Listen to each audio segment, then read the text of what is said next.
Hey, what's going on, everybody? Chris Williams here, back with another episode. And today, what I thought I would do is share with you my thoughts on owning both the Xbox Series X and the PlayStation 5.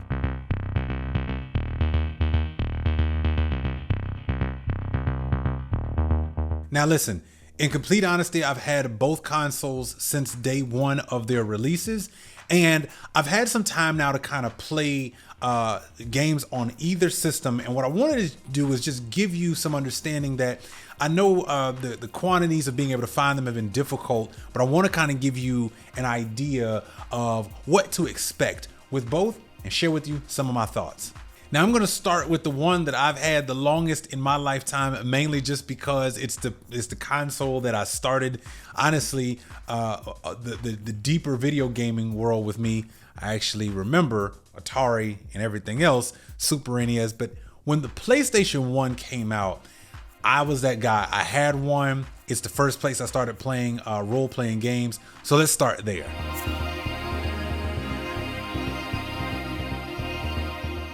So, ladies and gentlemen, this right here is the controller for the PlayStation 5. It has been years in the making. I absolutely love the build quality of this controller. And let me just start out by saying one of the great things about this particular controller is the way that they've built this controller to respond to next-gen games. I think it's hard to articulate over a video. It's going to be that much more easier for you to understand and it'll click the moment that you get your PlayStation 5. Number one, the thing that I am loving about this particular controller is that when you play it with the next gen console that actually uses this controller to its fullest potential, you're going to notice some things that you didn't notice in previous versions. Let's take Call of Duty, for example. I actually got it on the PlayStation 5, and pulling the trigger on a controller is almost like pulling a trigger on an actual gun. If you've ever been to a gun range, I noticed some serious similarities. And what I liked about it was just the realism that it gave you and showed you how a controller can be just more than a controller. It can actually be something that adds to the immersion of a game, which I think is one of the best things ever. The other thing that they did with this particular controller that I like is they didn't try to change the form factor too much, but what they did do was make it a lot more comfortable in the hand. It weighs a little more than previous versions, but that's probably because of the haptic feedbacks that and the motors that they put in here. But also one of the great things is that for me, I have large hands. So when I'm playing a game for quite some time, my hands would typically kind of cramp up, or I would kind of feel it in my thumbs because I've been moving around. I love this clear look that they've put onto the buttons, the D-pad and all, and it just makes for a very solid feel. Being able to move your hands really quickly across the buttons has been a great and amazing thing. USB-C type charging, which is also incredible. And what I also love is the wireless docking station for this is awesome. You just place it down and it immediately starts charging. Now let's talk about the console itself, the PlayStation 5. Now I'm going to tell you right now, the PlayStation 5 console is ginormous, really ginormous. If you remember the PlayStation 3 and how big we thought that was, this is actually bigger.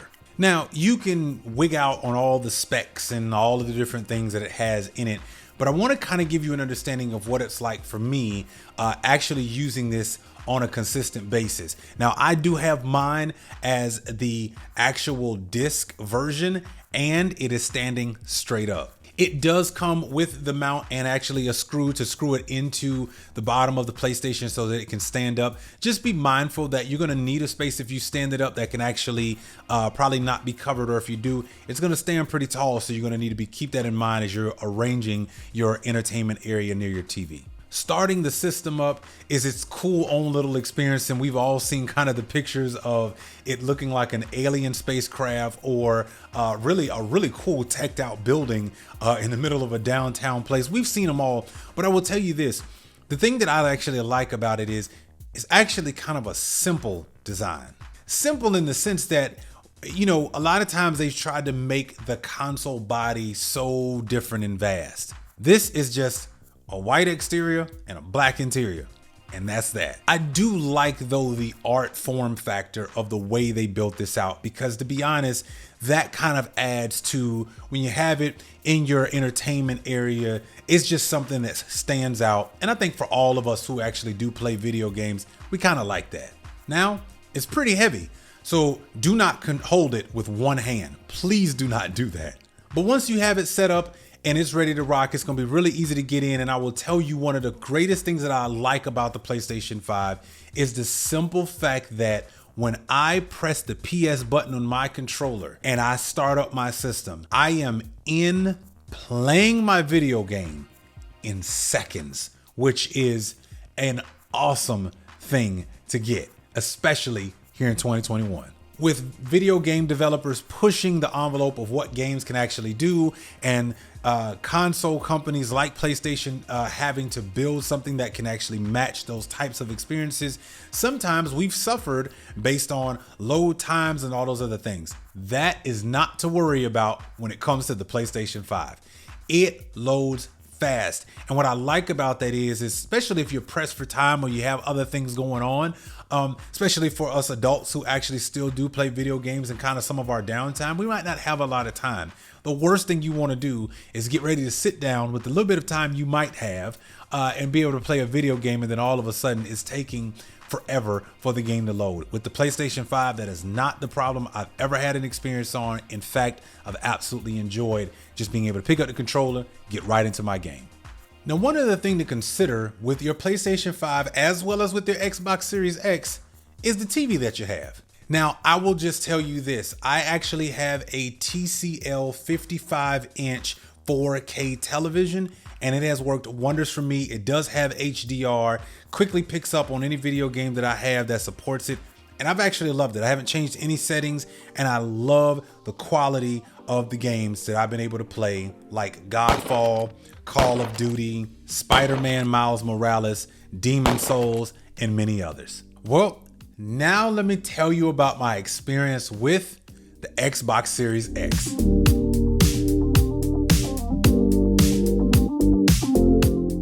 I've actually got both controllers with me right here. I do have the original one that comes with the Xbox Series X, the Elite Pro controller.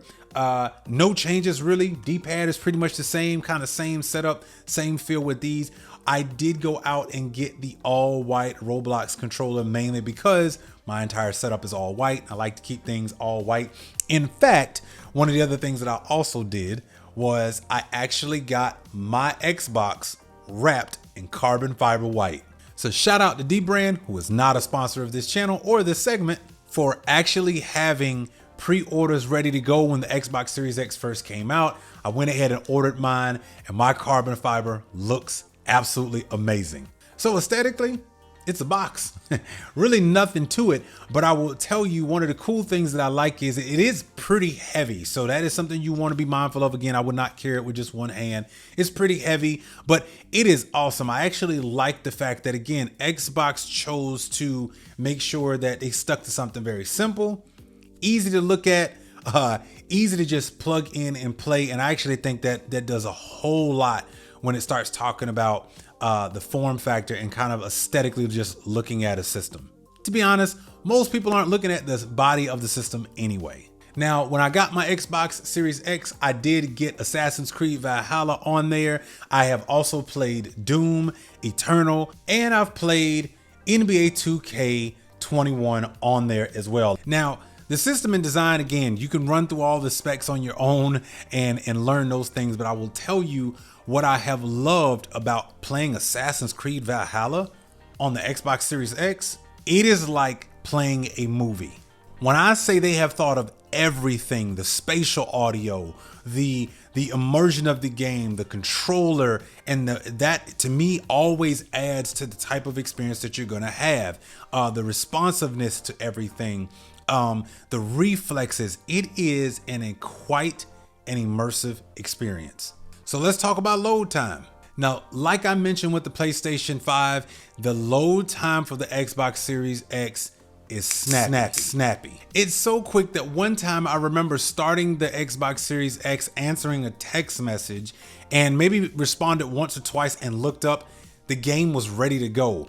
That's when it kind of dawned on me, wow, this is pretty quick. Now that's with other games already downloaded from transferring my previous 1S profile over to my Xbox Series X, and it was still quick. The other great thing that I like about what Xbox Series X did is once you upload the system, how they were able to really change up the look and feel of getting into games, getting your information. I actually like the way aesthetically they made some changes. So now let's talk about what I think is missing from actually both consoles. So for me, I absolutely love having a truly deep immersion of a video game. That's why I love role-playing games. I love anything that's gonna really take me there.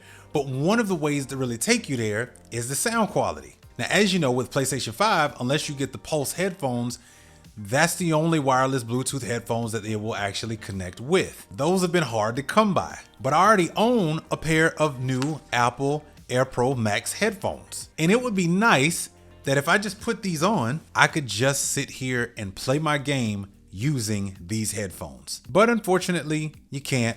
You can't do it with Beats by Dre. You can't do it with any other headphones. And that's the one thing that I wish I was able to do, that if I just wanted to zone out and put on my favorite wireless headphones, why can't I do that?